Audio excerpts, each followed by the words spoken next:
Welcome to the House of D. Ngayon pong 2026, dahil gusto po nating mag-umpisa ng fresh, I'm opening my home. Not only to share my home with you, to show you the real House of Miss D, but to share my memories.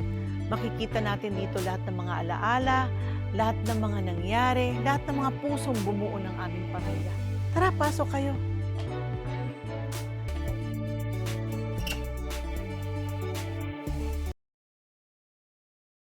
Pasok? Dito sa bahay na 'to, maraming mga lugar at bawat sulok ay may kwento. So, unahin na natin dito. Itong room na 'to, dati itong room na 'to, ito yung ito yung opisina ko. Pero nung maliliit pa yung mga bata, kasi dalawang anak ko lang, 'di ba, si Oyo at saka si Danica, ito yung parang office ni Mommy. Pero nung, I think it was around 2000 something, yung tatay ko, 75 years old siya, tumimbre siya sa akin, sabi niya, "I'm 75 years old, take care of me."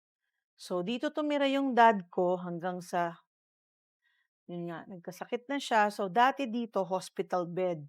There was a hospital bed, itong mga oxygen tank, ayun, para tulungan siyang huminga. And then, ito yung naging kwarto ni dad. Pero since 2021, namatay na siya at kasama niya na si Lord. Namatay siya during the pandemic. So, ginawa ko na lang na parang memorabilia itong kwarto na 'to. So, makikita mo yung pictures ng daddy ko. Yan, pictures ni dad. And then yan, pictures ng mga bata, kami ni Danica. Ito naman pictures ng husband ko. Kasi nung tumira na nga sila dito, when I remarried and naging asawa ko na nga si D.V. Savellano, dito sila tumira. So, ayan, may picture siya dyan. Ayan, si daddy din 'to. Yung mga ano nila, mga awards ni Oyo sa school, nung nag-aaral pa siya sa Ateneo. Yan, tapos ayan, si daddy. So, dito ko linagay yung parang memorabilia room. So, now it's a guest room. So, kapag may guest, pwede silang matulog dito at saka may trundle para kung merong barkada, yung whoever pwedeng matulog dyan. Dito naman, ang hindi ko makakalimutan itong spot na 'to, this exact spot. Nung lumilipat kami dito ng August 8, 1988, bumabagyo no'n. Hindi nakarating yung truck na magpi-pick up ng lahat ng furniture. Last day na namin do'n, pinapaalis na kami ng landlady kasi yung bagong tenant lilipat na do'n sa condo. So, we were staying in Champagne Edition condominiums sa Pasig. Paano kami lilipat, nandun yung furnitures? Iyak ako ng iyak kasi sabi ko, "Paano gagawin? Pinapaalis na tayo sa condo, ganyan-ganyan." Hindi naman kami nakalipat kasi wala yung truck. Ginawa ni Danica, kumuha ng comforter, nilatag niya dito. Hindi ko makakalimutan 'tong spot na 'to. She hugged me so tight, naiiyak ako. Tapos sinabi niya, "Mommy, don't cry. Let's just pray to Papa God and say we can't wait for the goodness that will come out of this situation." So sa kakaiyak ko, nakatulog ako. Siguro after mga few hours, nagising na kaming dalawa. Kasi may mga nagbubusina nasa labas. Yung pala, yung mga art department people ng Viva Films, pati sila Manny Morfe, yung production designer na tumulong din sa akin na interior design yung bahay. Sila yung pumunta dito at sabi nila, "Halika, tutulungan ka naming lumipat kasi balita namin hindi dumating yung truck." So, God is good. Bumalik kami do'n sa condo, kinuha nila yung mga gamit ko, and then puro sila pickup. Siguro there were like 5 pickups or 4 pickups. Nadala dito yung mga furnitures ko. And then naalala ko, wala kaming kagamit-gamit, wala pa kaming bahay, wala pa lahat itong mga furnitures na 'to, wala. Ang meron lang ako kusinilya. Diyan kami nagluluto ng lunch, ng dinner hanggang sa unti-unti kong napag-ipunan yung mga chandelier. Yan, yung mga furniture na yan, every time may sweldo, "Honey, honey, may pera ako.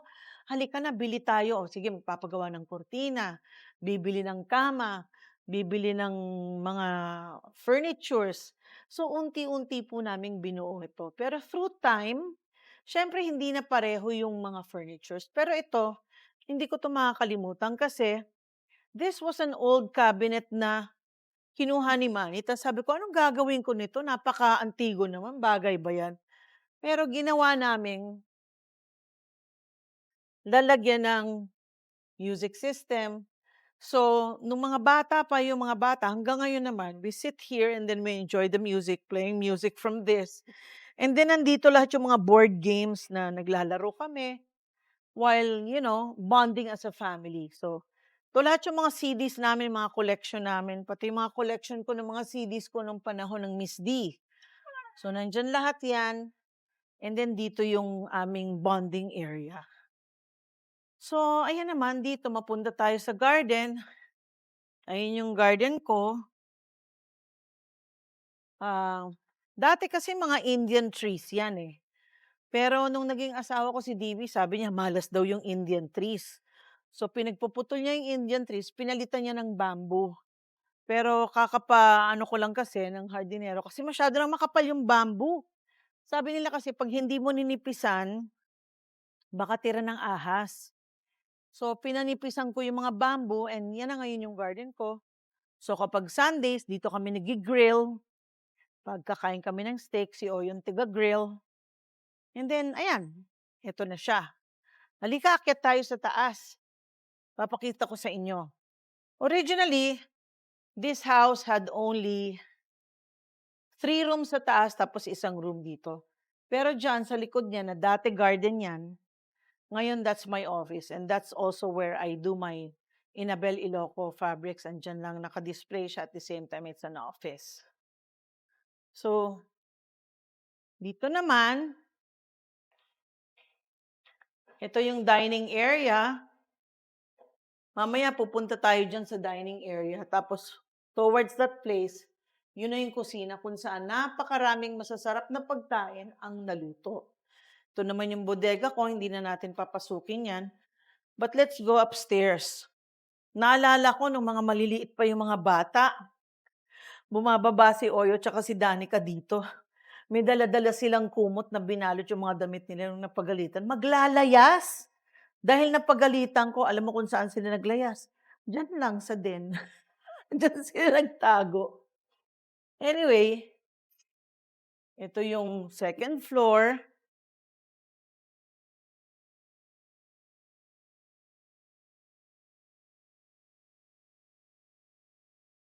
Ayan na. So, ito yung mga shoe cabinets namin. Ito yung desk. Ito naman, desk na kung saan nagtatrabaho yung husband ko. Pag sa gabi, halimbawa, gusto niya magtrabaho. So, dyan siya. Ito yung mga linen closets. Ito ngayon, yung room ni Oyo, nung bata pa siya. Pero siyempre, hindi ganito yung itsura nito nung bata siya. Of course, it was different. Pero nung naging asawa ko na kasi si DB, dito tumira yung isa niyang anak, yung second to the youngest. So, parang naging kwarto niya na to, kaya medyo nag-iba na yung itsura. But all throughout, we never fail to always put, Bible verses. Kasi this is a house that loves God. So, ito yung kwarto ni Oyo. Ito, ang cute nito eh. Collection to ng asawa ko din. Cute, no? Umiilaw-ilaw pa yung jeep. Pero anyway, sa asawa ko yan, pero at least memorabilia na yan dyan. So, ayan, nakalagay, Vittorio Soto. Yan pa yung mga yung iba kasi kinuha na ni Tin pero ang dami niyang awards from Ateneo. Pasok tayo dito. This naman, this was Danica's room. Dati, kwarto to ni Oyo. Pero nung dumami na yung damit ni Danica, nagpalit sila. Ito na yung naging kwarto ni Danica, and then Oyo left and then moved to Alabang to live with his dad. Kasi nga ang hirap mag-identify sa puro babae. Wala siyang father figure dito. So lumipat siya sa Alabang. So ito yung kwarto ni Danica eventually nung magpalit sila. And then ito na rin yung naging kwarto ng stepdaughter ko, yung bunsong anak ni Divi. So this is not exactly how it looked like nung kwarto to ni Danica, pero ito yung kwarto niya na naging kwarto na rin ng stepdaughter ko. So baba na tayo kasi yung room ko lang hindi ko pwedeng pakita kasi yun na lang ang pinaka-private. Okay? Halika, baba tayo.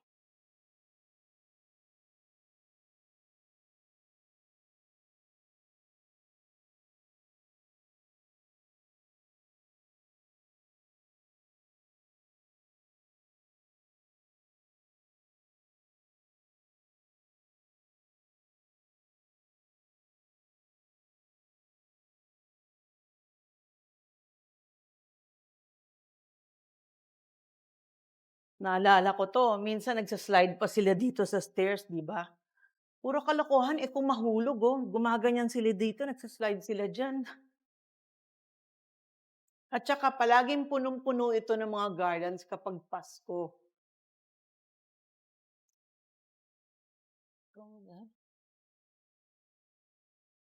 Surprise! Oh, surprise! Nandito pala kayo? Di ko alam na nandito kayo, ah. Wow, surprise! Hello po Ayan. mga ka-House of D. Ito yung dining room namin. Yes. So, dito naman sa dining room na 'to, dito yung lugar na maraming pinag-usapang kwento. May mga namanhikan pa dito. Oo, may mga namanhikan. Mga magagandang desisyon at dito rin sinerve ang pinakamasasarap na pagkain na luto ni Mang D. Of course. Di ba? Lalo yung lengua.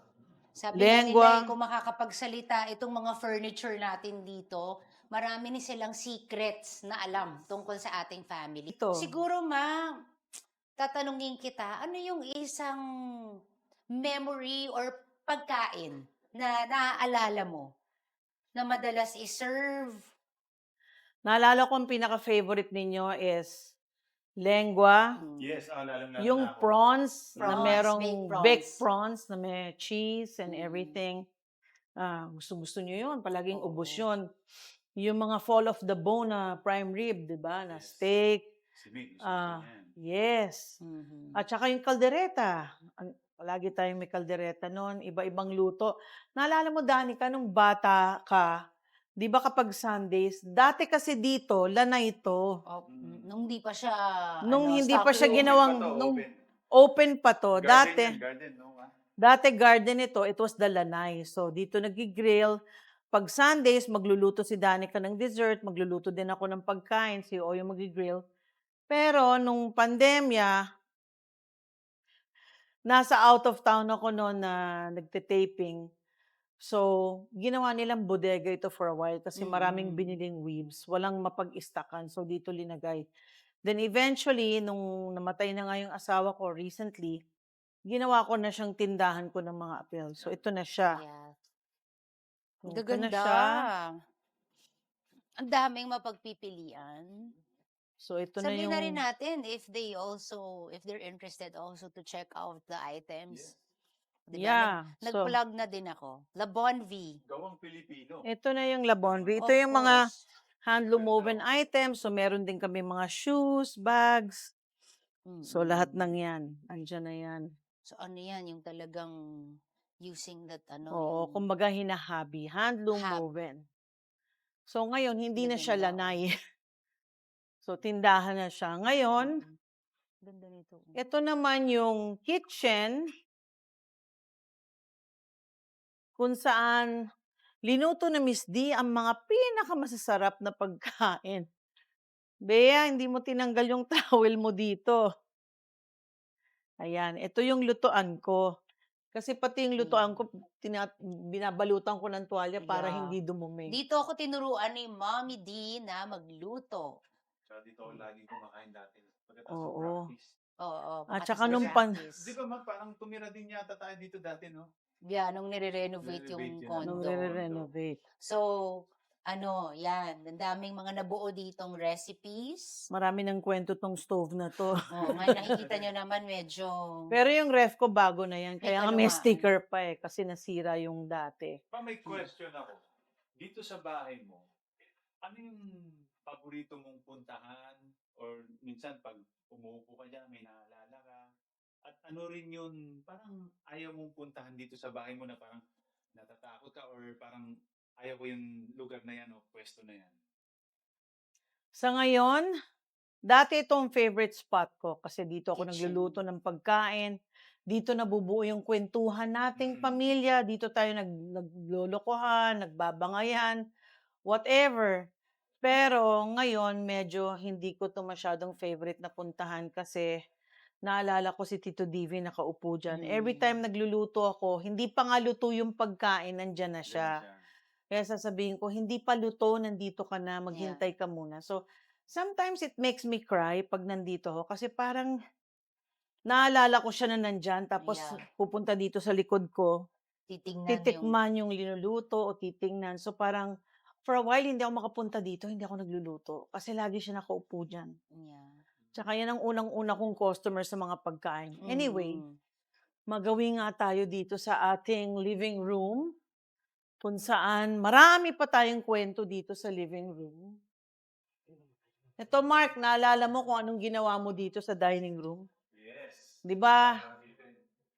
Parang diyan ka nakaupo, di ba, nung namanhikan ka? Dito, ma. Dito. Dito ba? Dito.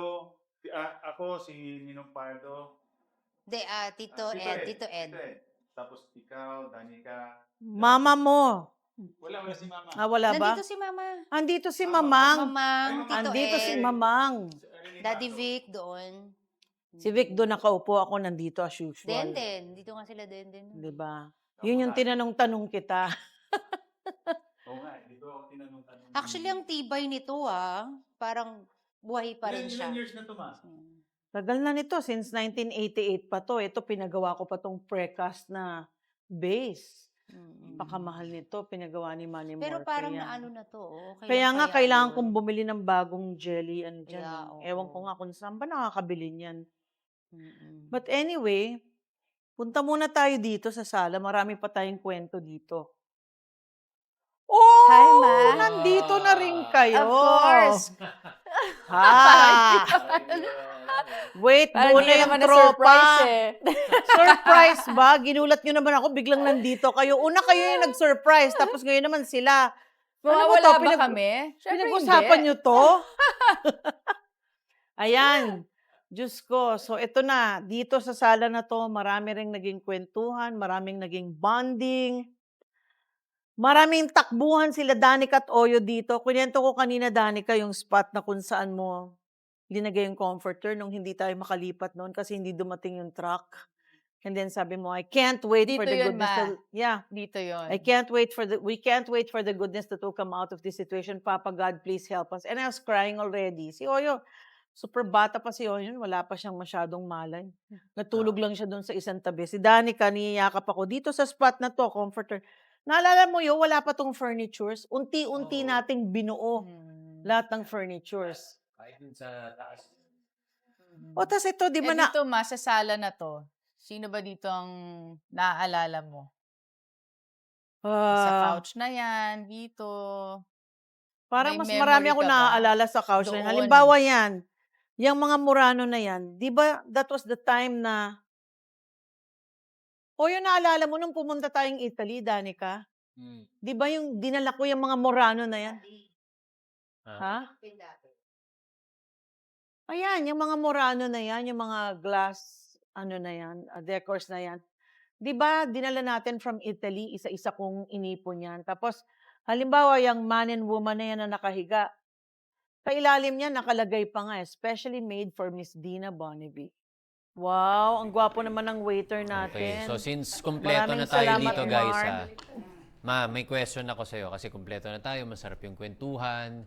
Tsaka I'm sure marami pa tayong maaalala habang nag-uusap tayo. Pero kung may isang bagay na itinuro sa atin itong bahay na to, tungkol sa pagiging pamilya, Ma, ano yun? Ano yung gusto mong manatili sa amin na kahit na saan man kami dalhin ng buhay, na gusto mo dala-dala namin yun. Yung lesson na yun. I think ang pinaka-importanting lesson na natutunan natin sa bahay na to is the lesson of forgiveness and reconciliation. Naalala ko nga, bumababa kayo sa stairs, kinisabi ko kanina eh. Yung mga damit nyo nakabalot sa kumot na may... Lalayas na Sana kami. pagalitan sila, so maglalayas sila, pero kamustahin mo kung saan naglayas. Diyan lang naman sa den. Oh, sabi ko, akala ko ba lumayas Hindi, kayo? ang Ba't kayo storya nandito? nun, maglalayas kami, pero gusto natin pumunta sa bahay ni Daddy, nagpapasundo tayo. So parang hindi rin naglayas. Kasi magpapasundo lang sa kabilang bahay. Ewan Basta ko. grades. Basta napagalitan si nakita ko may daladalang ganon, yung kumot na may handle na bamboo. Maglalayas dahil napagalitan. Tapos nandun lang pala sila sa den. Tumira, oo. Naglatag kami doon. Ito yung garden na alala mo, Danica, especially pag full moon, di ba nagka-camping tayo dyan sa garden? Hindi, naalala mo, With galit some na of galit your si friends. Mama. Binilan tayo ng rollerblades. Bago pa lang yung rollerblades kasi unang-unang ano yun eh. Tapos nagro-rollerblades kami dito sa loob. Tapos syempre nagbe-brakes kami. Shh! Lahat yan puro itim na alala mo, yung black. Tapos kinikis-kis ni Mama isa-isa na Correct. tinatanggal. Alam mo kung anong di ko makalimutan na Na Christmas? ako mismo, ha? Yun Na nga. Christmas. Kasi si Mami pag Christmas, grabe yung... Hindi pa po nauuso nun yung mga... Di ba now you can hire people to decorate your tree? Dati si Mami na yon, tsaka si Tito Mike Gizon. Talagang you would... Bongga talaga yung ano namin, decor. Tapos, may one Christmas na di ko talaga makalimutan. May regalo siya sa amin ni Oyo. Ganito kalaki. Ganyan. With wrap and with talagang ribbon na ganyan kalaki. Isang ganon, tas isang ganon. Naalala mo yun? Big boxes. Parang naalala ko yung Pagbukas malaking... natin, bikes. tama, Binalot ng tama. yung bike. So, nakapahiga yung Parang bike. green nga binalot. yata yung bike nun eh. Hindi, yung Tas bike mo yung parang kunwari motor. yung motor. Oo, Tapos tama. sa akin, tama. pink with a basket, yung classic Ah. bike, na may ring-ring, ganon. So parang doon ako na, grabe naman yung effort nito na... Tamo na, ang pagmamahal ng isang Oo. ina! Na binalot ko Mabibili talaga ba yung ng bike. pera yan? Ayan na. Nakabox siya, nakabox talaga. Oo, Pahiga siya in-effort nun, ko tol, eh. yun. Tas Aalala ko, malalaki. hating gabi na.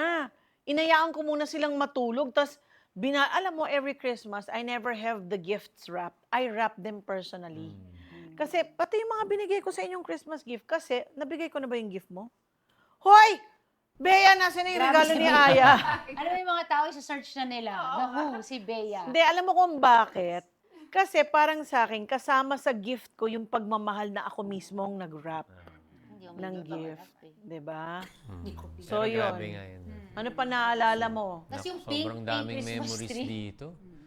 Oo, minulto na rin tong bahay na to. Grabe, kung sino-sino na spiritista ang pumunta dito na wala namang magawa. Di Ano ba? kami, na Stranger Things kami Oo, dito. grabe. Nagputukan tong chandelier na to. Hindi kasi Totoo, noon, 'di ba, nagputukan parang siya. Grabe. Hindi nabili ito ah. Di, basta short story. May for a time kasi si Mama, parang masyadong naniwala dun Hindi, sa mga... nagkaroon ako ng interest sa science at saka yung mga The Secrets of the oo, Unknown. yung Kasi mga nga ganun. nagkaroon So, naging favorite ko yung mga horror, Kasi mga sabihin mo Secrets na of the why? Unknown. Because nagkaroon ka ng near-death experience. Yeah, kaya ako Anyway, naging interested doon because of my Pag-usapan near-death natin yan. experience. Pero yun na nga, yun na nga yung short story. Nahilig si Mama sa mga ganun. So, parang ang dami na naming mga nararamdaman dito, nakikita. So, nag-invite ng spiritista. As in, yun talaga vivid na vivid yung memory ko. Kasi naghawakan pa kami ng kamay dyan. Kasi nakaganon kami. Tapos, naglalatin yata yung babaeng yun na... Oo, may balot Hindi ko pa sa nga alam ulo. eh. Oo, weird talaga niya. Tapos biglang gumagano yung mga ilaw. So biglang yung sa true. So habang nakagano kayo, tumatayo tuloy yung Na balahibo ko. Stranger Things nga sabi ko. Nagputukan talaga. Hindi ko talaga, hindi ko makakalimutan Tapos merong talaga yun. nagregalo sa akin ng mirror, Grabe, di tol. ba? Oo. May nagregalo sa akin ng Tapos mirror. nagagano ng ilaw. Ito. Tapos may hawak siyang kutsilyo. Sinaksak niya yung sarili niya. Kasi sumanib daw, ang kwento niya, sumanib daw sa kanya yung masamang spirito na nandito. So kailangan niya raw patayin. Ewan. Mga sa susunod na episode na lang. Okay. Ma, kung ano ang lesson ng bahay na to para sa mga manonood natin, sa mga pamilyang nanonood, ano sa tingin mo ang lesson na yun? ang maibabahagi ko sa kanila. Para sa akin kasi ang isang bahay, hindi lang ito shell, hindi lang ito tirahan. Ako, I believe that houses have energy. So kung ano yung ipinamalas mong attitude, ano yung pinamalas mong emotion sa bahay na yon, kung walang forgiveness, kung walang pagmamahal, walang pag-aaruga, walang sincerity, walang respect, ganon din ang magiging aura ng bahay. But this house has a light feeling. Why? Kasi dito nabuo yung, okay, may iyakan, may napapagalitan, minsan may restoration din nagsisigawan din. Pero after all the sigawan, iyakan, may kapatawaran, may restoration, may reconciliation. Grabe, ang dami talaga natin gusto pang i-share, no? Ang Pero daming kwento ng bahay na to. super. And ang Part- sa daming... part 2 na lang, part 2. Hindi, tsaka sa mga next episodes. Kaya kailangan lagi kayong nakatutok sa... Ano, So abangan ninyo yung part 2 nito dahil marami pang kwentong hindi nakasya sa episode na to. Correct. Abangan ninyo sa Tuesday. Tuesday ang karugtong nitong episode na to. Sa bawat sulok ng House of D, ramdam natin ang mga alaala. Hindi yan basta-basta lilipas, lalo lang tumitibay sa pagtagal ng panahon. At ang House of D ay paalala na ang tahanan ay hindi lang pinupuntahan. Ito ang lugar na humuhubog sa kung sino tayo ngayon. Kahit gaano kalaki o kaliit ang bahay, ang pagmamahal ang importante, pati ang pagpapatawad at ang mabuting asal ang dapat nilalaman nito. Ang House of D ay laging nagpapaalala na bumuo tayo ng tahanang puno ng pagmamahal, pag-asa at tunay na connection. At ito, huling paalala, pero lagi ko na lang papaalala sa inyo. Huwag niyong kalimutan mag-like, mag-share at mag-subscribe. At ngayong 2026, magbukas po tayo ng ating mga pintuan. Magbukas tayo ng ating mga puso at alalahanin natin na ang bawat tahanan ay may mga kwentong karapat-dapat pakinggan. Maraming salamat po sa inyong pagbisita at maraming salamat din sa bahay na to dahil itong bahay na to ay punong-puno ng magagandang aral, alaala at pagmamahal.